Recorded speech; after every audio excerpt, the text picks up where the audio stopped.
জীবন এটা সহজ নয়, জীবন চলার পথ সহজ নয়, এটাকে সহজ করে নিতে হয়। কখনো সবর করে, কখনো ক্ষমা করে, কখনো অন্যকে ইগনোর করে, কখনো দোয়া করে, কখনো আল্লাহর উপর তাওয়াক্কুল করে, ঠিক কিনা?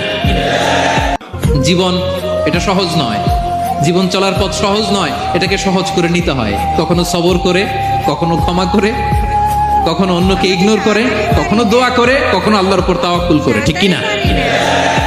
জীবন এটা সহজ নয়, জীবন চলার পথ সহজ নয়, এটাকে সহজ করে নিতে হয়। কখনো সবর করে, কখনো ক্ষমা করে, কখনো অন্যকে ইগনোর করে, কখনো দোয়া করে, কখনো আল্লাহর উপর তাওয়াক্কুল করে, ঠিক কিনা? জীবন এটা সহজ নয়, জীবন চলার পথ সহজ নয়, এটাকে সহজ করে নিতে হয়। কখনো সবর করে, কখনো ক্ষমা করে, কখনো অন্যকে ইগনোর করে, কখনো দোয়া করে, কখনো আল্লাহর উপর তাওয়াক্কুল করে, ঠিক কিনা? জীবন এটা সহজ নয়, জীবন চলার পথ সহজ নয়,